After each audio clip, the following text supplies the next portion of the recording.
Olá, boa noite. Vamos chegando para mais um Conversando sobre a Doutrina dos Espíritos. Boa noite, Suzy, Josi. Paulo já chegou aqui, que é com quem eu converso essa noite. E eu já vou chamar Paulo aqui para colocar na transmissão.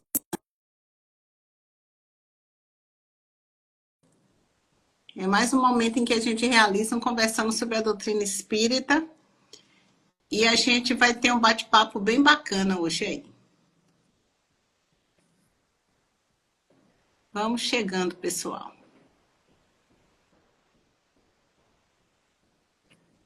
Convidei Paulo aqui. E aí, daqui a pouco, Paulo, Estou aqui já. pronto. Tá, deixa. Você só Espera vai aí. precisar e virar a câmera. Tudo bem, Muito bem. tá? Tudo bem, graças a Deus. Eu só não estou te vendo aqui ainda. Oh, meu Deus, eu tô te vendo. Pronto, pronto. Mas você me escuta bem, Paulo?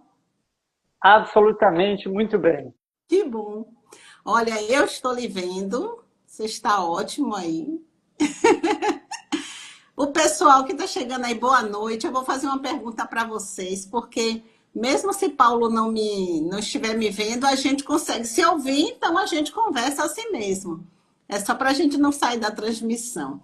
Vocês que estão do outro lado estão nos ouvindo e também estão nos vendo?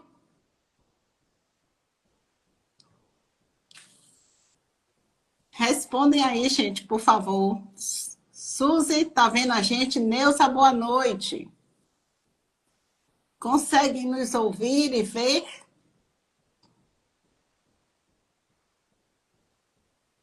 Ó, ouvindo e vendo muito bem. Então, perfeito. É o que a gente precisa para hoje. Além da assistência dos bons espíritos, para a gente começar esse bate-papo de hoje. Paulinho, você já está me vendo? Ainda não. Agora está acontecendo uma coisa curiosa. Eu estou ouvindo Sim. duas vezes aí, entendeu? É? Você É, eu vou sair e entrar novamente aqui, pode ser? pronto, Espera aí, pode ser sim. um minuto só. Tá joia. Coisa da internet acontece. Mas vamos chegando, pessoal. Que bom que vocês estão nos vendo e ouvindo bem. Hoje a gente tem um dia muito especial, né, para falar. Um dia que a gente agradece a Deus por a gente estar aqui reunido nesse encontro, conversando sobre a doutrina dos espíritos. E no dia 29 de agosto. 29 de agosto é um dia especial também, porque nós trazemos à lembrança o nascimento de um espírito muito querido, que é o Bezerra de Menezes. Bel, Isabel chegando aí. Bel, boa noite, seja bem-vinda. Hoje a gente tem essa lembrança, né? O médico Bezerra de Menezes. Bezerra nasceu em 29 de agosto de 1831. Entre as tarefas que realizou, as coisas que fez, Bezerra se dedicou ao cuidado com os doentes e ficou conhecido, né, como médico dos pobres. E agora, Paulinho?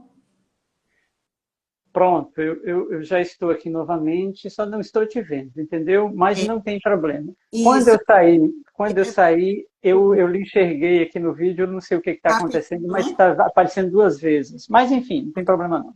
Não, a gente se escuta. Eu estou com sorte que eu estou lhe vendo, viu?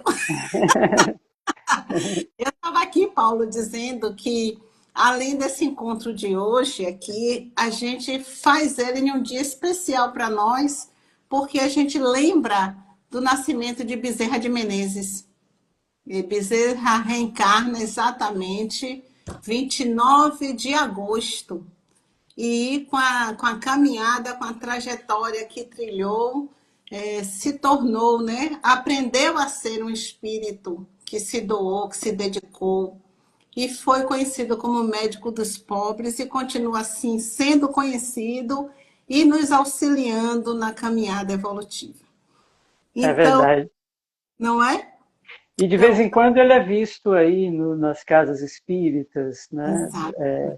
auxiliando nas reuniões mediúnicas. Tá?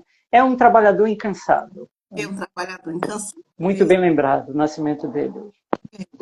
Um grande exemplo para nós, inspiração e proteção. Josi, boa noite, seja bem-vinda. Uma boa noite a todos, amigos, companheiros do Instituto Kardecista. Hoje eu converso com Paulo César Soares, que também é trabalhador do Instituto Kardecista da Bahia. Mas antes de eu passar a palavra a Paulo, para ele falar um pouco dele, da chegada dele no Instituto e de coisas que ele gostaria de compartilhar aqui conosco, nós vamos fazer uma prece, né? Vamos utilizar o recurso da oração, dessa potência que acessa aquilo que temos de melhor e amplia a nossa conexão com Deus, com a espiritualidade amiga.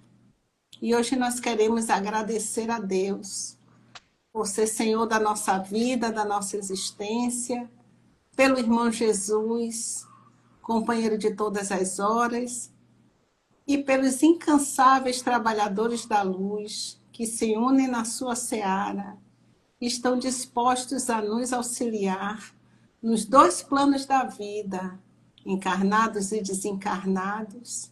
Sejamos unidos pelo mesmo propósito de sermos melhores, para que possamos ser participantes mais ativos da tua seara, Cristo, e possamos implantar o reino de Deus aqui na terra e dentro do nosso coração, para que quem de nós se aproxime, lembre sempre da mensagem de Jesus através de nós. Agradecemos ainda aos espíritos benfeitores que aportam no Instituto Kardecista da Bahia, que nos auxiliam, que sustentam as atividades desta casa, também aos mentores espirituais que conosco trabalham, nos inspiram e, acima de tudo, sabem das nossas dificuldades, mas com esperança zelam por nós.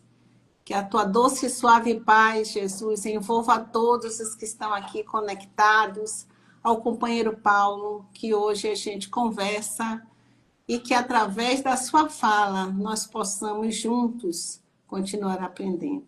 Ser conosco, Divino Mestre Jesus, hoje e sempre. Então, meus amigos, mais uma vez, boa noite. Paulo, seja muito bem-vindo. E antes da gente começar a falar do tema de hoje, eu queria, Paulo, que você falasse um pouquinho de você. Quem é Paulo César Soares? Muito bem, Dina. É um prazer estarmos nessa conversa, né, nesse bate-papo sobre o Espiritismo, né, nessa conversa muito informal aqui. Tá? Bem, eu e o Instituto Kardecista, essa casa centenária, está aqui há 2 anos aqui atrás, completou 100 anos de existência, localizado no histórico bairro do Pelourinho. Tá? Isso tem um simbolismo muito grande, inclusive, para nós. Muito bem, eu sou administrador, professor, né? E conheci o Espiritismo, tive contato com o Instituto Kardecista há mais de 30 anos aqui atrás. Tá?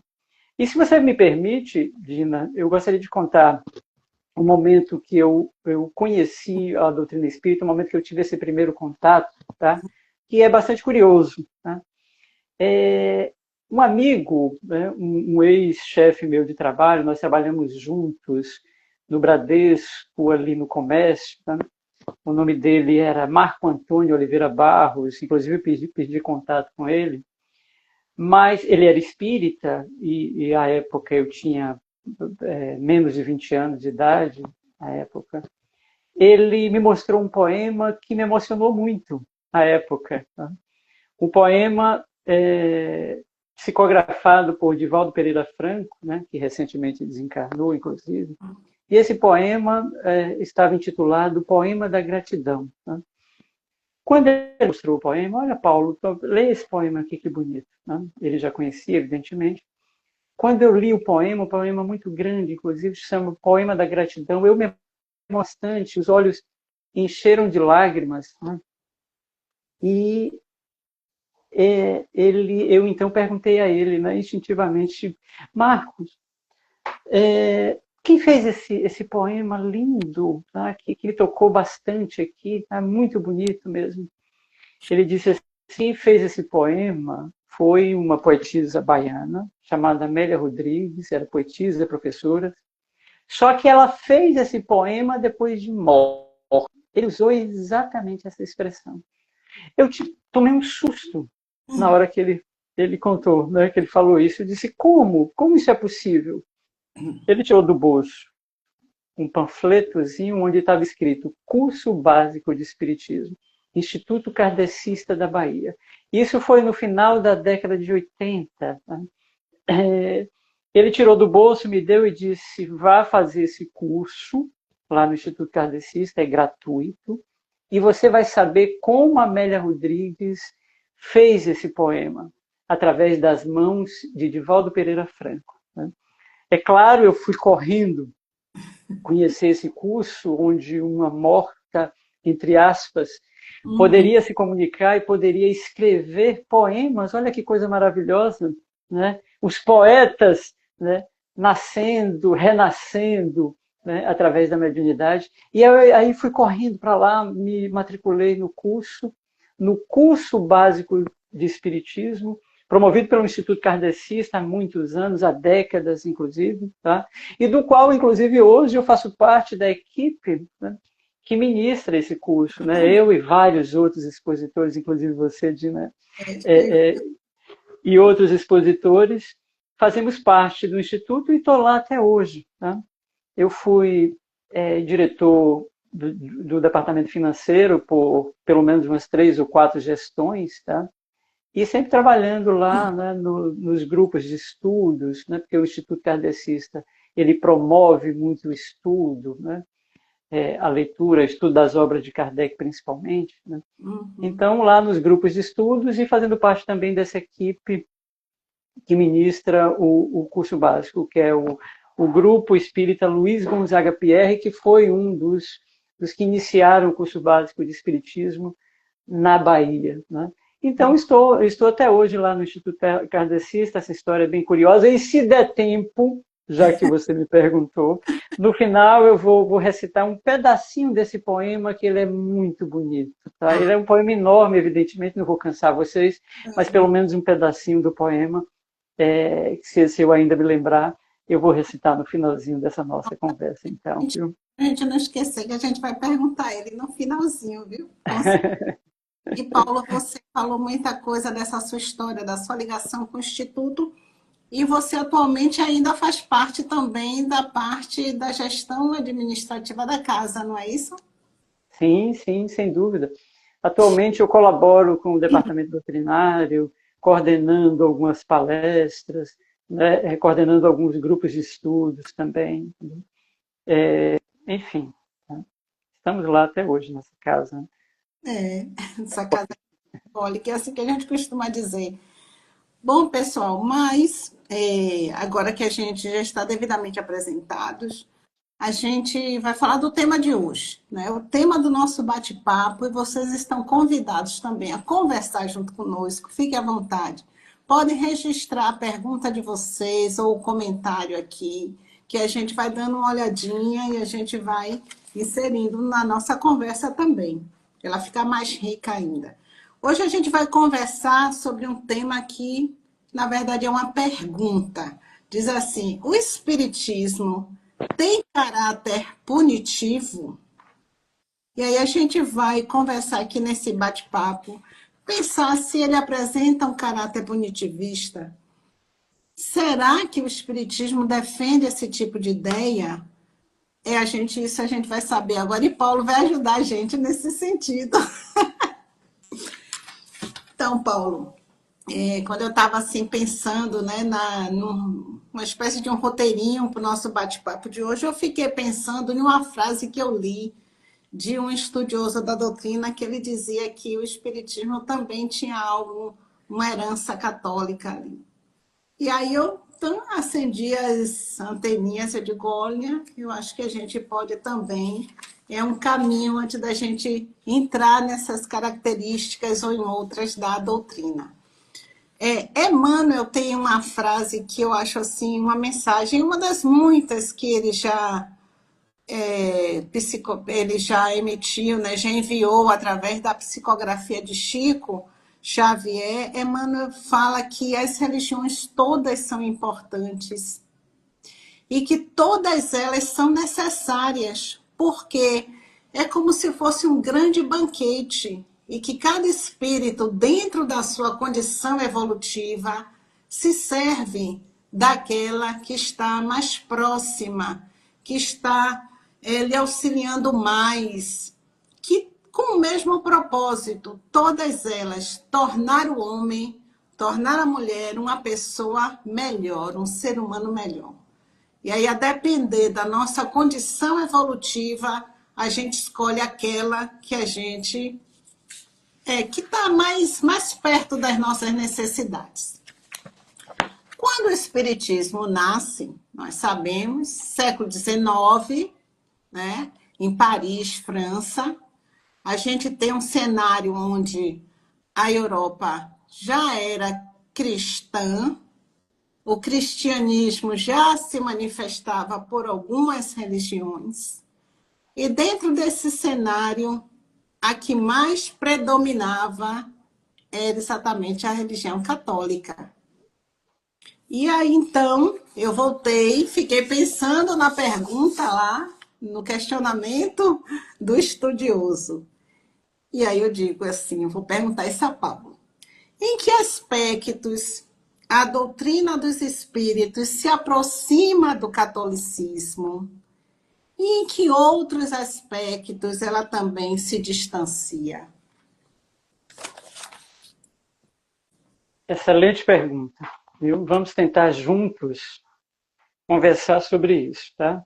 Essa palavra, essas palavras de Emmanuel, aí, Emmanuel foi um mentor espiritual de Chico Xavier, um espírito altamente esclarecido, altamente evoluído, inclusive ele na época do Cristo, ele esteve encarnado também, tá? Então, todas as religiões, elas são necessárias para cada um de nós, para nos impulsionar na evolução. Tá? Enquanto você falava aí, Dina, eu me lembrei de uma história bastante interessante que aconteceu com Madre Teresa de Calcutá. Tá? Certa feita, Madre Teresa, ela era inglesa, né? Uhum. Mas ela estava radicada na Índia. Tá? E na Índia, como nós sabemos, a maioria das religiões, a maioria dos moradores, né, são de religião hindu. Tá? E, de repente, ela está lá atendendo as pessoas lá, né, e se comunicando o tempo todo, evidentemente, com os bispos, né, e até mesmo com o Papa, né, naquela época. Tá? E ela usava sempre um hábito, né, dela.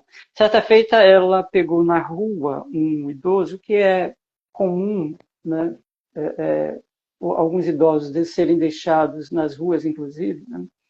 Ela, então, pegou um desses idosos, que estava à beira da morte. Aliás, ela juntava muitos idosos, principalmente, e levava para cuidar desses idosos, ela e outras freiras. Né? Então, um desses idosos que estava à beira da morte, ela tratou, ela cuidou e tudo mais. E tal. Aí, depois que ele recobrou a consciência, alguns dias depois, já bem feliz ali de ter sido salvo por ela, que ele estava à beira da morte, né? Ele olhando para ela com o hábito católica, né, o hábito, e aí ele diz assim, ele pergunta assim, irmã, qual é a sua religião? E aí ela responde bem tranquilamente, ela diz assim, a minha religião é você, a minha religião é o amor, a minha religião é o perdão. Ela falou tantas coisas bonitas. Por que ele fez aquela pergunta? Tá? Porque era público e notório na Índia daquela época, tá? Em que havia uma hostilidade muito grande contra aqueles que não fossem da religião praticante lá na Índia. Tá?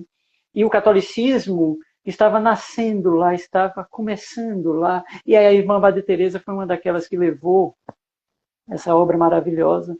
Então ele foi auxiliado, ele foi curado por alguém que não era da religião dele, tá?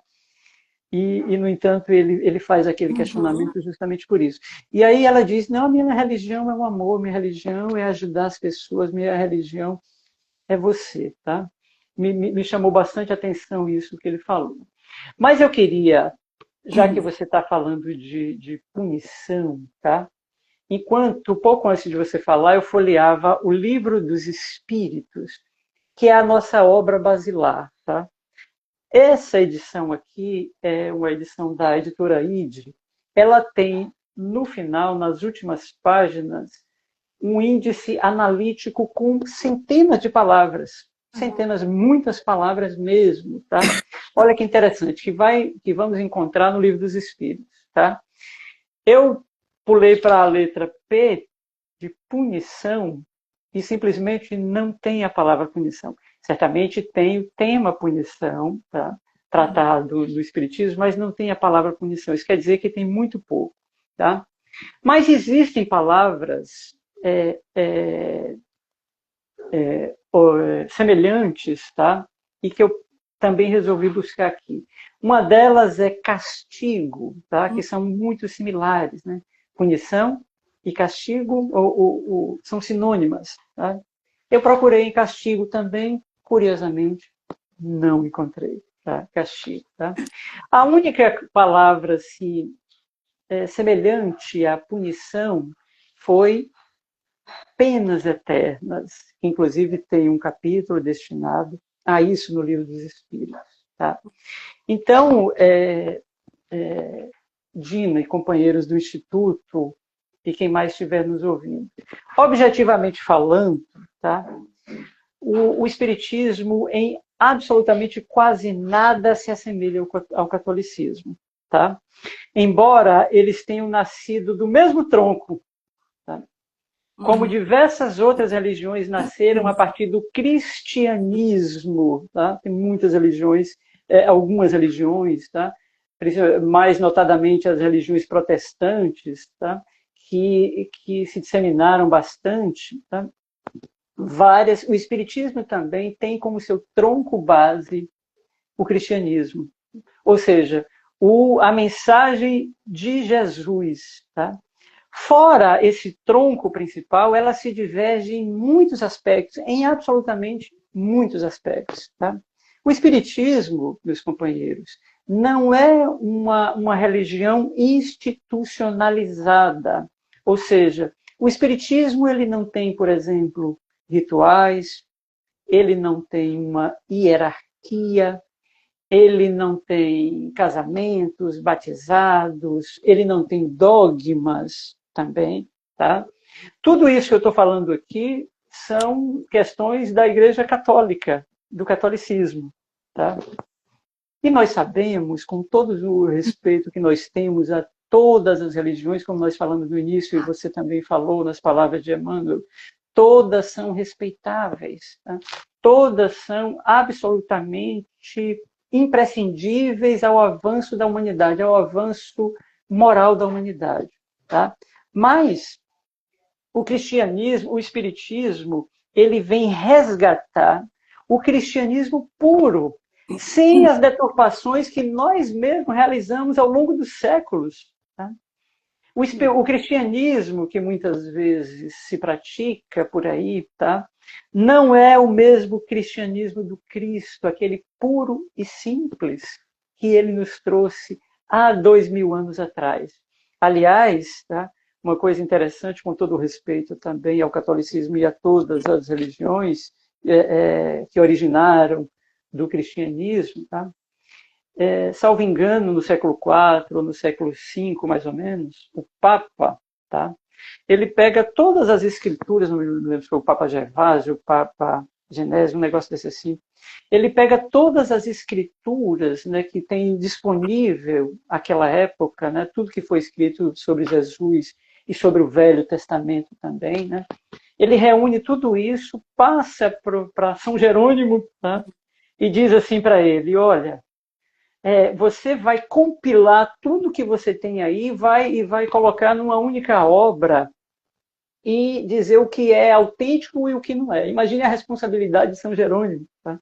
Então, de tudo isso que ele reuniu, nós vamos falar só do Novo Testamento, ele reúne, então, ele pega os evangelhos de Mateus, os evangelhos de Marcos, o evangelho de Lucas, o evangelho de João, e reúne tudo. E é claro que todas aquelas mensagens, tudo aquilo, tinham lacunas muito grandes, tá? Todos aqueles escritos, tá? Que foram escritos há séculos, inclusive, porque isso se deu lá no século V, século VI, mais ou menos, da nossa era. Então, São Jerônimo junta tudo isso, imagine a responsabilidade dele. Aliás, ele até colocou à época, né, a imensa responsabilidade que o Papa havia dado a ele. Tá? Então, ele pega toda essa obra e junta, né, na Bíblia católica que conhecemos hoje, pelo nome de Vulgata, né, ou seja, a Bíblia que foi extraída desses evangelhos, né, principalmente do Novo Testamento. Né? E, é claro, existiam muitas lacunas, e essas lacunas, não somente São Jerônimo, mas outros companheiros que o auxiliaram nessa tarefa, tiveram que preencher essas lacunas. Tá? Então, diz, por exemplo, um grande colaborador do Espiritismo, Leon Denis, tá? Que após a morte de Kardec ele colaborou bastante, tá? Com a obra do Espiritismo, ele diz que São Jerônimo chegou a escrever capítulos inteiros que não estavam nas escrituras nesses 4 evangelhos. Né? Sem falar que existem evangelhos que vieram depois. Eles são chamados evangelhos canônicos, ou seja, aqueles evangelhos que São Jerônimo e o Papa consideraram autênticos naquela época. Mas não foram só esses 4.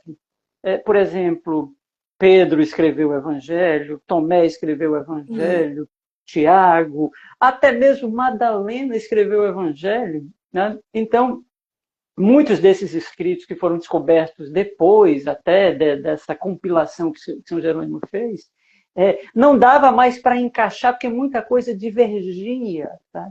Então, existe absolutamente, isso aqui é só um pedacinho do que foi modificado, do que foi alterado ao longo dos anos. Não estamos acusando, não, estamos constatando aquilo que está na própria história. Tá? Então, o espiritismo... Muitas vezes, Paulo, essa mudança decorreu da nossa interpretação, do nosso pouco, da limitação do nosso entendimento, não é verdade? Sem dúvida, sem dúvida. Tá? Então, o próprio homem, né, os evangelhos foram escritos muitos anos depois da morte de Cristo, inclusive, porque os apóstolos acreditavam que Jesus iria retornar, e aí adiou bastante escrever os evangelhos. Tá? E notem que coisa interessante, você falou que o Espiritismo veio no momento onde existia um turbilhão de religião, existia um pedido muito grande por religião. Eu diria mais, não é nem por religião, mas por religiosidade. Tá? Existia uma necessidade, como até hoje ainda existe, uma necessidade muito grande do ser humano de religiosidade, de amorosidade, inclusive. Tá? Até mesmo os evangelhos, quando eles foram escritos, eles trazem uma conotação judaica muito grande, porque foram escritos por judeus, tá? Inclusive. Tá? Então, eles trazem, principalmente o evangelho de Mateus, de Marcos e de Lucas. Né? O de João talvez nem tanto, porque João cresceu entre os cristãos, era o apóstolo mais jovem. Né? Ele conviveu mais tempo entre os cristãos nascentes daquela época, entre os novos cristãos. Né? É o único evangelho, inclusive, que difere um pouco dos demais. Os outros são muito parecidos, os outros 3 evangelhos. Tá? O de João difere um pouco mais, tá? Porque os outros têm uma carga judaica muito grande. Então, você falou no início da questão da religiosidade, tá? Então, existe também uma carga de catolicismo, mas não por conta da base da doutrina, não existe, são completamente diferentes. Embora, volto a repetir, elas têm o mesmo tronco que é o cristianismo, que é a mensagem do Cristo. Tá? Mas elas têm uma conotação católica muito grande porque os médiuns eram católicos, né? A época, como você mesmo falou, que se vivia era o catolicismo e Isso. existia também, evidentemente, o protestantismo nascente, que estava ainda muito incipiente ali na Europa e tudo mais, entendeu? Mas o que prevalecia realmente era o catolicismo, né? Então existia, não vou dizer um ranço, mas existia um pensamento católico muito grande dos médiuns.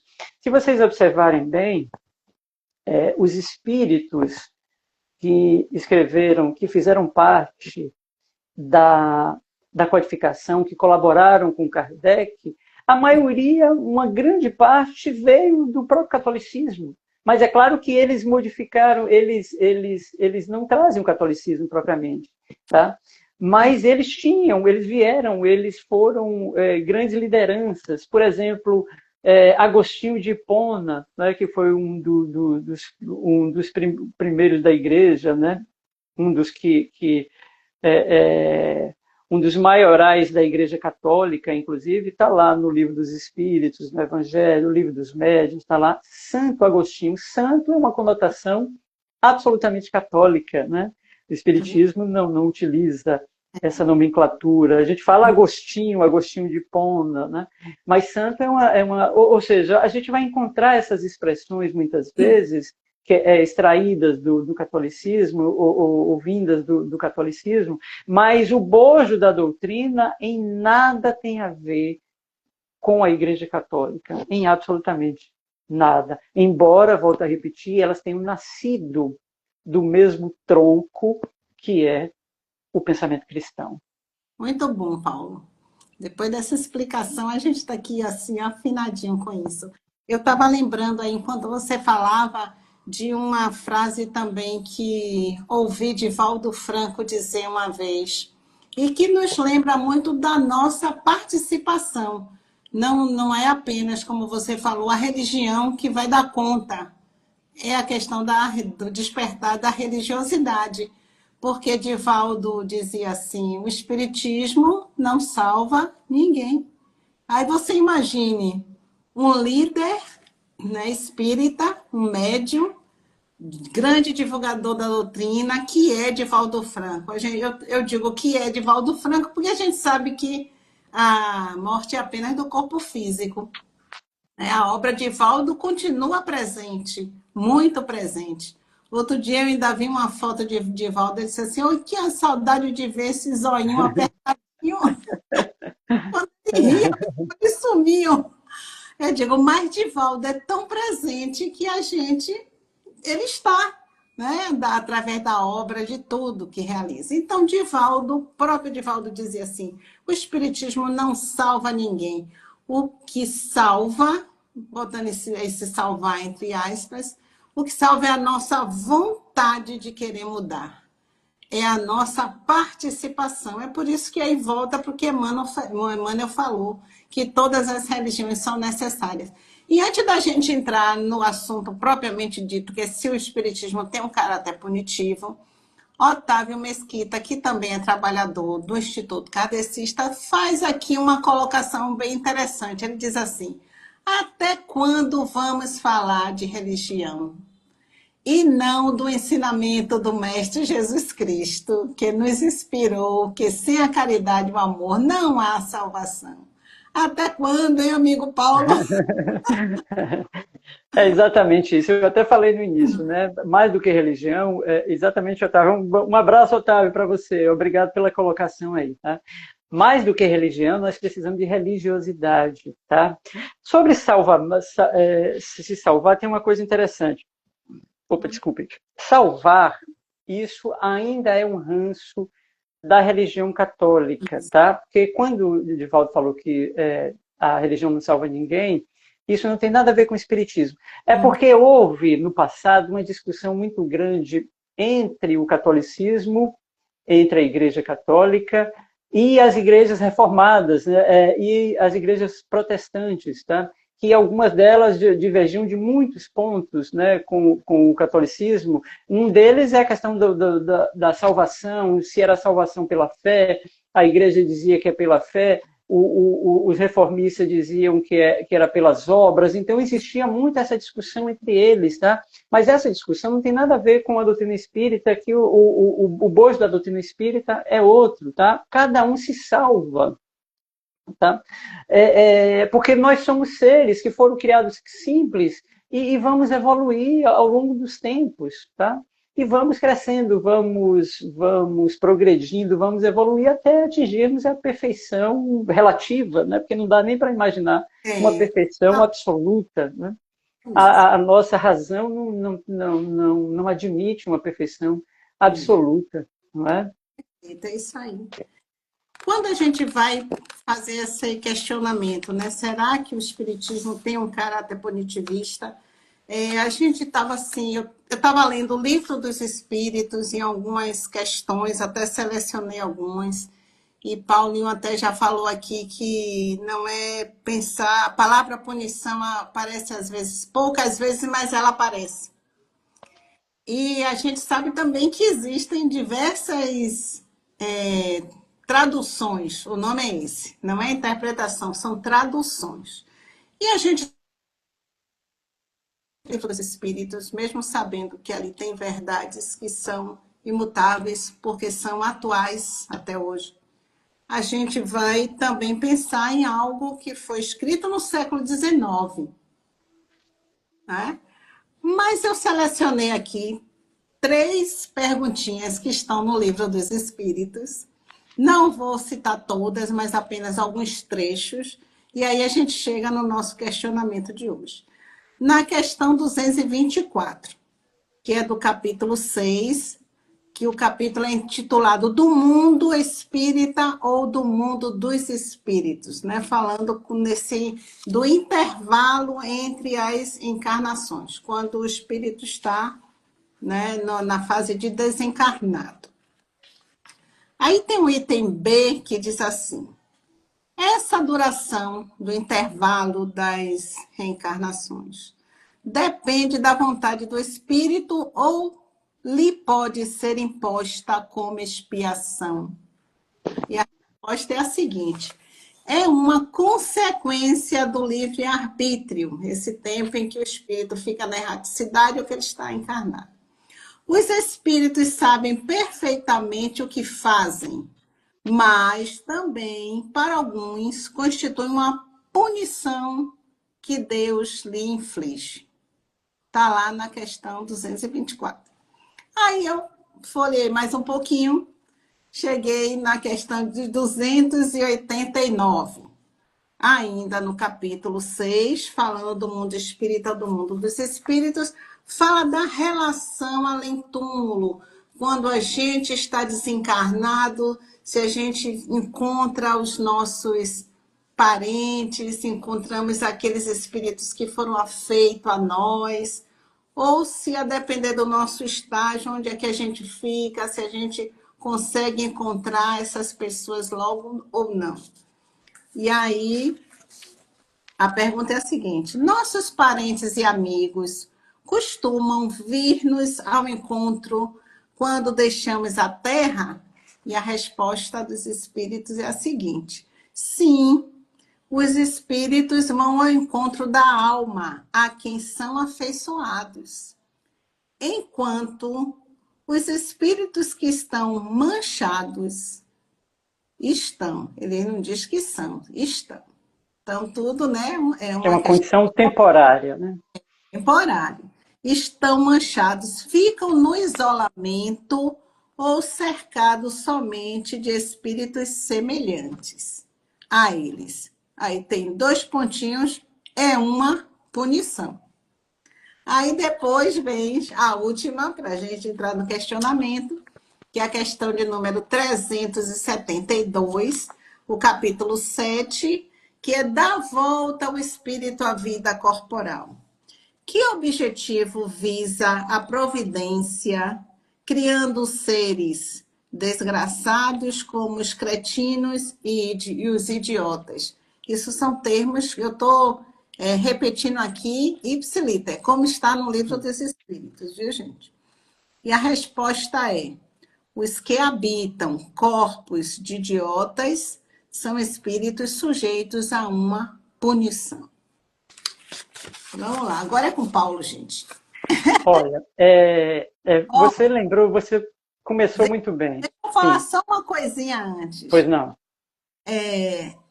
Essa repetição e essa questão da palavra punição aparecer não pode dar uma ideia para aquele que não está estudando a doutrina ainda, para quem está se aproximando. Isso não pode parecer que a doutrina tem ou defende um caráter punitivo? Pode. Pode se a gente lê a pergunta de forma isolada, tá? A gente não lê todo o contexto, tá? A gente precisa realmente pegar o contexto. E você colocou muito bem no início, tá? Estamos falando do século XIX, tá?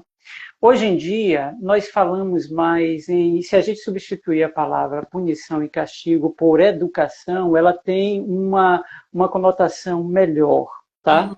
Isso realmente dá essa ideia de punição realmente, tá? Mas se a gente analisar todo o contexto, tá? A gente vai entender que não é uma punição no seguinte termo. Deus não chega para um espírito e diz assim, olha, aquele ali aprontou muito, eu vou dar uma punição para ele, vou tirar a visão dele, vai ficar certo.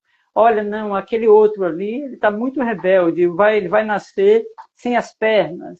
Não, não, aquele ali está mais rebelde ainda, vai nascer doente mental, tá? Não é nesse sentido, tá? Que as palavras vão aparecer aí, punição e castigo, tá? Mas se nós vermos o contexto, tá? Essas palavras vão aparecer no sentido de o cumprimento das leis naturais, tá? Ou seja, das leis espirituais que fazem parte da nossa vida, tá? Tem uma expressão que está lá no Livro dos Espíritos, né? Tem uma pergunta, e só para completar o meu raciocínio, e nós sabemos muito bem, que é o seguinte, Kardec pergunta aos espíritos, onde está inscrita a lei de Deus? E os espíritos respondem, na consciência. Tá? Se está na consciência, o nosso juiz é a nossa própria consciência. Tá? É ela que nos pune. Tá? Então, por exemplo, quando reencarnamos com uma determinada dificuldade, vamos dar uma comparação bem assim, comum, né? bem normal. Por exemplo, se nós reencarnamos sem uma perna, sem um braço, aleijado, doente mental, enfim, tá? Não foi Deus que chegou e me escolheu e disse, não, você vai ter esse problema. Não. Aquilo é uma consequência da lei natural. Tá? É uma consequência das causas e efeitos. Tá? É uma lei que nós conhecemos muito bem. Tá? É uma lei física, inclusive. Tá? Então, quando a gente comete um equívoco, a própria lei vai entrar em ação para corrigir esses erros que estão em nós, que estão em nossa consciência. Elas não estão fora de nós, não. Tá? Então, quando nós vamos reencarnar, né, nós imprimimos no futuro corpo físico, que vai nos servir de elemento ali para nos guiar durante uma determinada existência, tá? Nós vamos imprimir as nossas próprias condições necessárias à nossa evolução. Então, ele vai vir ou completamente saudável, tá? Se não tiver nenhum problema nesse sentido, né, da lei contra a lei, ou ele vai vir com algum problema por conta de equívocos que realizamos contra a lei no passado e contra nós mesmos. Tá? Então, é uma questão de causa e efeito, não é punição nesse sentido. Por exemplo, hoje em dia, tá? Quando alguém comete um crime, tá? E ele é condenado e vai para a prisão, tá? A sociedade ela não está se vingando do criminoso, tá? E Deus também não está se vingando através da lei. Ela está reeducando, tá? Ela está impedindo que aquele indivíduo possa cometer outros erros e ele vai corrigir durante o tempo que ele vai ficar ali. É claro que nós sabemos que o sistema carcerário não é tão bom assim, mas ele vai refletir naquilo que ele fez e tudo mais e vai tentar se corrigir, tá? Porque ele é um perigo para a sociedade. Então a sociedade não quer vingança dele, ele quer justiça, que são coisas muito diferentes. Absolutamente Quer que esse indivíduo diferentes. se realinhe, não é verdade? Exatamente, que ele possa reencontrar a harmonia, o equilíbrio. E a lei, ela age em nosso benefício e não contra nós. Quer ver um outro exemplo bastante interessante que vai ilustrar bastante isso, tá? Por exemplo, quando muitos de nós desencarna, tá? Muitos de nós passa por um período de desarmonia íntima, tá? E que a gente chama de umbral, né? O umbral, ou seja, a gente passa, muitos de nós pode passar períodos longos, períodos curtos, ou não passar por essa situação, tá? Aí a gente pensa, no umbral é um local específico lá, né? É tipo um inferno onde desencarnamos, vamos para lá. Não, tá? Não. Aí muita gente pode pensar, mas Paulo, existem lugares onde existem muitos criminosos, existem espíritos criminosos que vão para lá, estão em sofrimento, tudo. Foi Deus que enviou eles para lá? Não. Tá? É a própria lei mesmo, é uma lei de sintonia. Tá? Nós vamos estar, tá, nos lugares, tá, onde são propícios ao nosso próprio progresso, à nossa própria evolução, em qualquer situação que estivermos, tá? Em qualquer condição. Tá? Por exemplo, quando desencarna, muita gente fala sobre, por exemplo, vou dar um outro exemplo aqui, o Vale dos Suicidas. Tá? Existem lugares assim de muito sofrimento, onde existem muitos suicidas. A gente sabe que é um crime terrível contra a sua própria pessoa. Os suicidas sofrem muito, nós sabemos disso. Né? Mas não existe um lugar específico para eles. O que ocorre é que aqueles que se suicidaram, eles estão mais ou menos numa faixa de sofrimento, quando eles encarnam com a sua própria consciência, que acaba tendo uma similitude uma similitude de pensamentos e de sentimentos, tá? Porque o que une as pessoas, os espíritos, é a similitude, a sintonia, tá?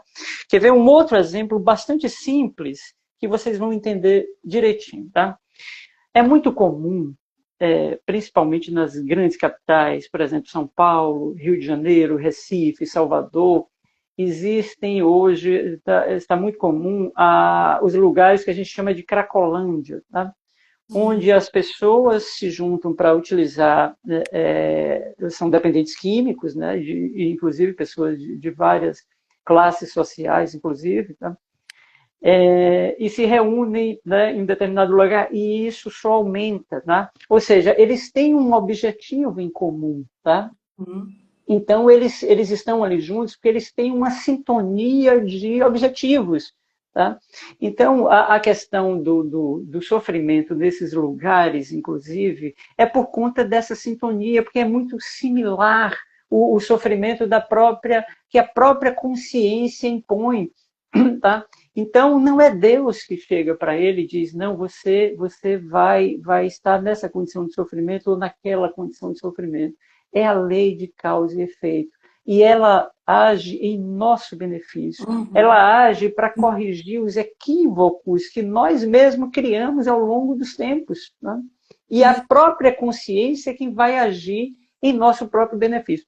Por exemplo, um outro exemplo interessante para a gente ilustrar. Tá? Uma criança, né, que começa as suas disciplinas, né, que ela está no jardim de infância, a gente não vai ensinar, por exemplo, a uma criança pequenininha, tá? Filosofia, sociologia, antropologia, nada disso. A gente vai ensinar o letramento, que é o que ela entende. Tá? Então, a lei vai agir de acordo com a consciência daquele espírito. Tá? E vai agir em benefício dele, não contra ele. Então, não é nunca para punir, é para educar. Tá? Mas como as palavras, muito bem, se a gente estiver fora de contexto, a gente não vai compreender integralmente. Exatamente. Tá? Muito boa explicação. Por isso que quando a gente então afirma, e você já falou aqui da lei de causas e efeitos, Quando a gente afirma que que o livre-arbítrio, né, a semeadora é livre, mas a colheita é obrigatória. Às vezes, Oh, os mais desavisados vão dizer, pô, se eu tenho livre-arbítrio para semear o que eu quero, eu também posso ter livre-arbítrio para colher o que eu quiser, eu posso escolher. Mas não é assim que isso não é uma punição, não é assim que as questões se apresentam. É muito mais uma reparação e, como você colocou muito bem, um processo educativo.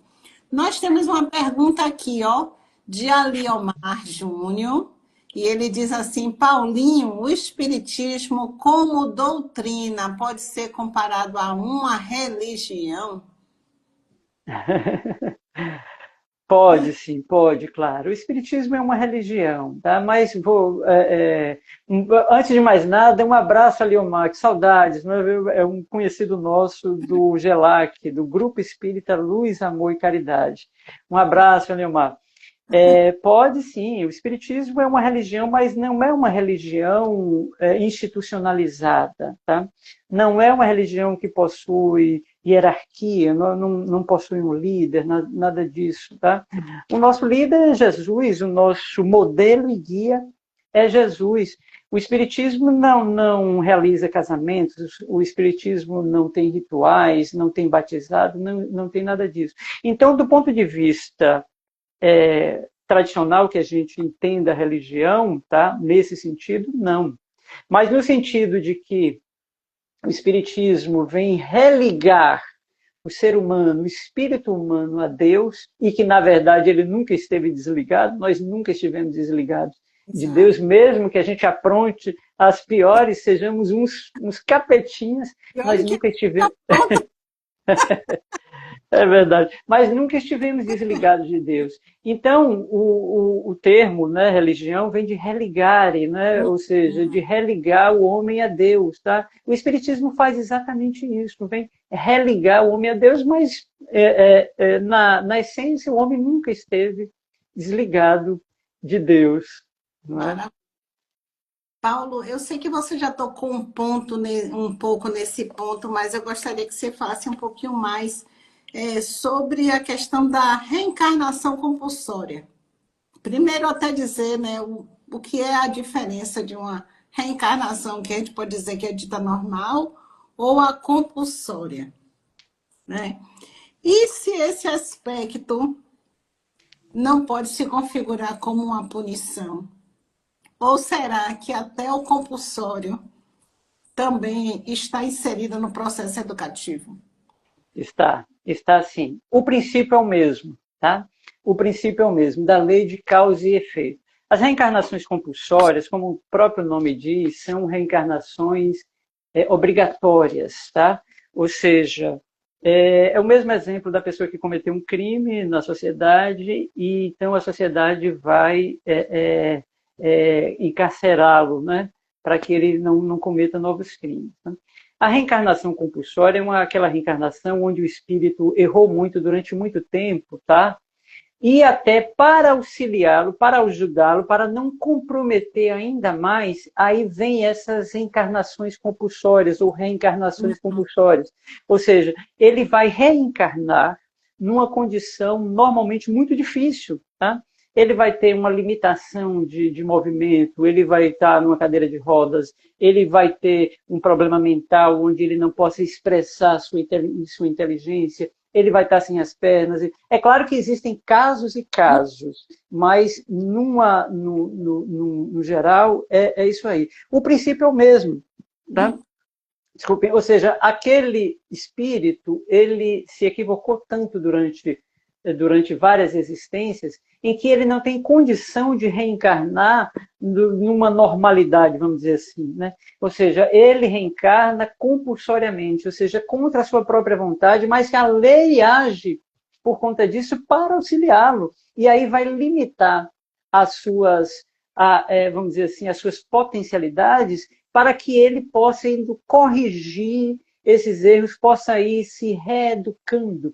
É que nem uma criança, acabei de dar o exemplo aqui, né? Uma criança escolar, né? Um jovem, ele faz a lição, Mas se ele não acerta aquela lição, ele tem que retornar o ano que vem e repetir aquela lição. Tá? E muitas vezes, numa escola, de repente a escola chega para ele e diz assim, olha, você não pode mais estudar nessa escola porque você não tá atingindo os limites aqui, né, as lições que deveria. E de repente ele é jubilado e vai para uma outra escola mais difícil, mais complicada, inclusive, para realizar aquela lição. Então a lei age em benefício dele, né, porque ele mesmo não está se ajudando. Né? E Então a como lei. independe da vontade do indivíduo, né? Sim, sim, sim, sim. E aí vai agir em benefício dele para reeducá-lo. Um confrade nosso, baiano, tá? Adenauer Novaes, que inclusive foi presidente do Instituto Kardecista da Bahia, escreveu vários livros, inclusive, né? Dirige uma obra maravilhosa aqui em Salvador. Ele escreveu uma obra um livro maravilhoso intitulado Reencarnação, um processo educativo, né? E é justamente isso, a reencarnação é para não só nos educarmos, mas para nos reeducarmos, né? Até a gente aprender verdadeiramente e crescer, e progredir, evoluir, e sermos espíritos melhores, né? E certamente seremos no futuro. Maravilha. Ó, a Suzy está dizendo aqui, eu nunca ouvi isso com tanta clareza. Que bom, viu, Suzy? A gente está aqui aproveitando esse bate-papo. E a essa altura do campeonato, eu sei que ninguém aqui mais acha, ou se é que chegou a achar, que o Espiritismo poderia defender o caráter punitivo. De modo nenhum, é uma doutrina que nos consola, uma doutrina que nos esclarece, né? E, acima de tudo, nos educa. E a gente já está chegando mais para o finalzinho desse bate-papo, mas antes eu queria fazer uma colocação e depois Paulo prometeu para a gente que vai recitar um trechinho, viu? Do poema da caridade, eu não esqueci. Poema da gratidão. É da gratidão, exatamente. E vocês também não esqueceram, não. A gente, na nossa sociedade, a gente ainda tem uma ideia de justiça que é muito vinculada à punição e ao castigo. É, é claro que a gente evoluiu, até porque existe uma lei, como o Paulinho colocou aqui muito bem, que nós estamos inseridos, e por mais que o espírito seja teimoso, por mais que a gente seja reticente, né? Que a gente faça força ao contrário, existe uma lei, gente, né, de ação e de reação, e chega um momento que a gente não pode só mais reagir. A gente precisa aprender a agir, porque quando a gente só reage, a gente só está, né, dando respostas que nem sempre são positivas. A gente tem que pensar um pouco melhor nisso. Então, nós já evoluímos muito. Inclusive, algumas coisas que a gente chama de injustiça na nossa sociedade já aconteciam em outros tempos, mas hoje em dia os meios de comunicação nos ajudam a disseminar essas informações. E aí ninguém, a maioria não acha que isso é mais normal, e a gente tem até um poder de argumentar, de denunciar muito maior, né? A gente sabe disso, mas ainda está inserido ali, é uma coisa meio que estrutural ainda, muito forte na nossa sociedade, essa ideia do castigo, da vingança, da punição, da lei do olho por olho, né? Dente por dente. A gente fala muito de Jesus. Jesus é nosso modelo, é nosso guia, mas quando alguém pisa no nosso calo, aí, poxa, que vontade de ir lá e pisar mais forte no calo do outro. Aí você, se você tiver realmente empenhado, né? Como diz lá no Kardec, né, que tem uma afirmação que reconhece o verdadeiro espírita, aquele que reconhece as suas imperfeições e vai trabalhando por superá-las. Aí você respira fundo e diz, não, eu não devo pisar no pé dele. Eu estou com vontade, mas eu vou me controlar. Mas se não, se você cede esse impulso, você vai. E tem aquele outro que viu que você não pisou no pé e diz assim para você, ah, mas se fosse eu, não ia ficar barato isso. Eu não ia pisar num pé só, não, eu ia pisar nos dois. Né? A gente ainda tem muito isso na nossa sociedade. Aquela É questão verdade. do punir, do revidar e essa coisa. Isso é um trabalho ainda, um processo educativo que a gente ainda está caminhando. Ô, Dina, Então, antes da gente concluir, eu queria sim, contar uma história, não sei se dá tempo para contar uma história de 2 minutinhos só. tá, tá. Mas conclui aí o que você estava falando. Eu queria dizer, perguntar só o seguinte, que aí eu acho que essa sua história também já vai, você já pode colocar ela no bojo. De que maneira você enxerga que o Espiritismo pode contribuir para a formação de uma sociedade mais justa, afastada desse caráter punitivo e uma sociedade mais feliz? Qual é o legado que o Espiritismo tem deixado, tem implantado nessa construção? Destruindo o materialismo, né? Destruindo o materialismo, que é uma das chagas da humanidade. Isso está lá no Livro dos Espíritos, de forma tão clara, meus amigos. Tá? O Espiritismo, ele vem resgatar o cristianismo redivivo. Tá? E o bojo, né, vamos dizer assim, o ápice da mensagem de Jesus é justamente a imortalidade da alma. E Jesus, 3 dias depois de haver desencarnado, retorna, né? E vem mostrar para a gente, olha, eu continuo vivendo, eu continuo existindo, pode tocar, Tomé, nas feridas, pode tocar, pode abraçar, eu continuo vivendo e cada um de vós também vai continuar vivendo. Né? E o Espiritismo, ele vem resgatar exatamente essa imortalidade e vai destruir o materialismo, né? Por conta disso. Tá? Ou seja, não mais um artigo de fé, essa imortalidade não é mais um artigo de fé, não é mais velado, né, como as religiões do passado e tudo mais, tá? E até do próprio catolicismo também, com todo respeito. Né? Os espíritos estão, meus amigos, diuturnamente se comunicando conosco o tempo todo, dizendo nós continuamos vivendo, vocês continuarão vivendo, e isso muda tudo. Eu não canso de repetir isso. Não canso de repetir. A compreensão da imortalidade muda tudo em nós. Muda a forma como enxergamos as outras pessoas, muda a forma como nos enxergamos, muda a forma como nos relacionamos. Tá?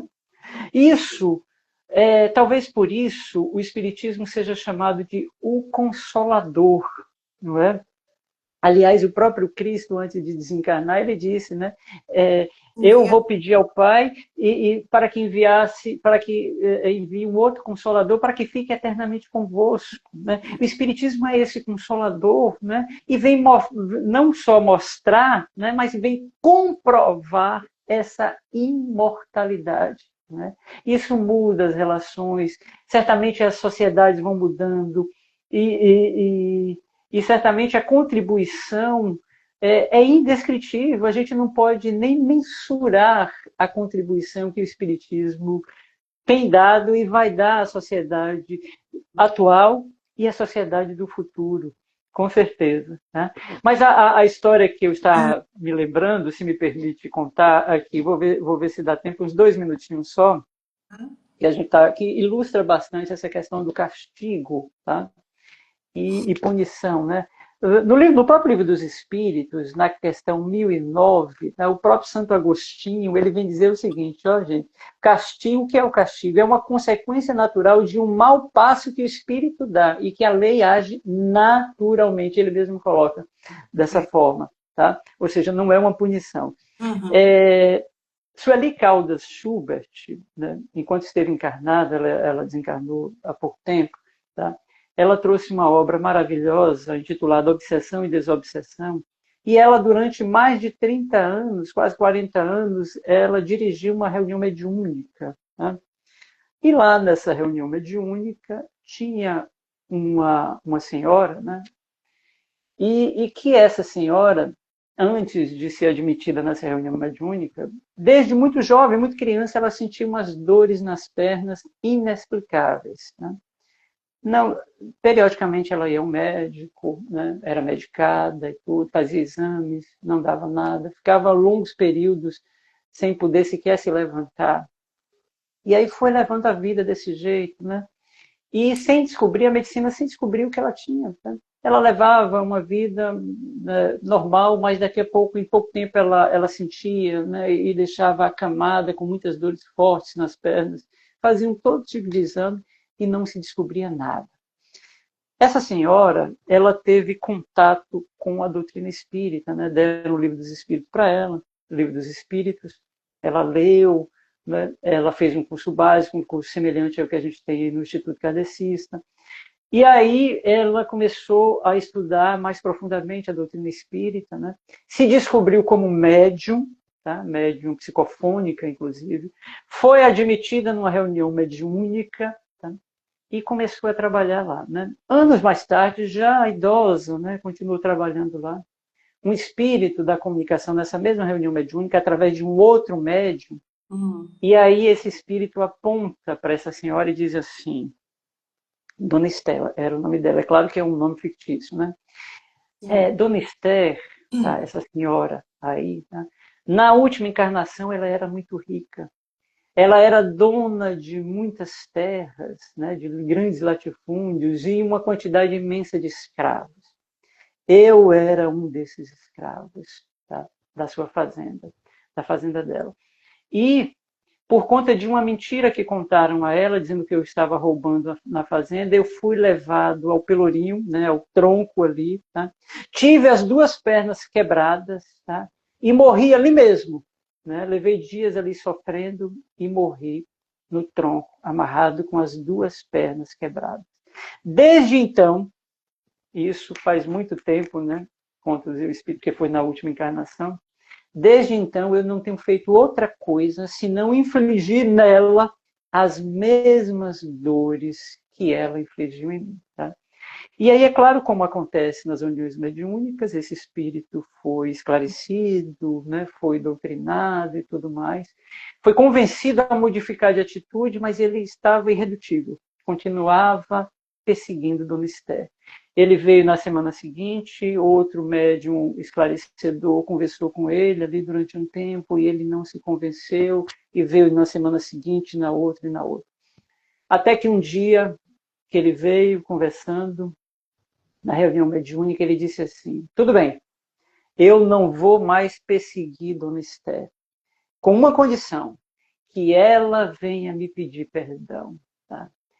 Aí, embora Dona Esther conhecesse a doutrina espírita, conhecesse a lei de causa e efeito, conhecesse a lei da reencarnação, ela declara, eu jamais pedirei perdão a um negro escravo.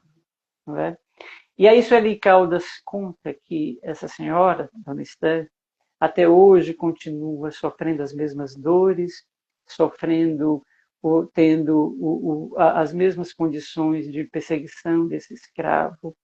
E é algo que, certamente, quando ela desencarnar, e vai continuar essa perseguição, e quando ela reencarnar, vai vir certamente com problemas, mas não porque Deus apontou e disse, não, você vai ter problemas nas pernas, mas por uma condição de equívocos do passado. Né? E a sua própria consciência vai se encarregar de reeducar, de reajustar, vamos dizer assim, essa situação infeliz. Não é? Que ela passe a fazer a escolha certa, né? Esse é o processo. Pessoal, nós estamos chegando ao fim desse bate-papo. Eu quero agradecer a cada um de vocês que estão aqui sintonizados conosco, agradecer a Paulo César, o nosso Paulinho, que também trouxe essas informações para a gente conversou hoje aqui.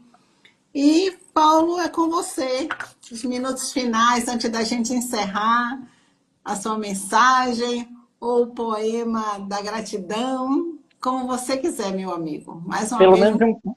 Pelo menos um pedacinho desse poema eu vou recitar agora, se eu me lembrar, é claro. Antes eu queria mandar um abraço, eu não estava prestando muita atenção aqui, não, mas eu vou mandar um abraço para algumas pessoas que eu vi o nome aqui subindo. A Sônia, que é trabalhadora do Instituto, foi trabalhadora do Instituto Kardecista, uma pessoa que a gente ama de paixão. Um abraço, Sônia. Teve outras pessoas que apareceram aqui, a Leomar, eu não vi todas, né? Mas um abraço a todas.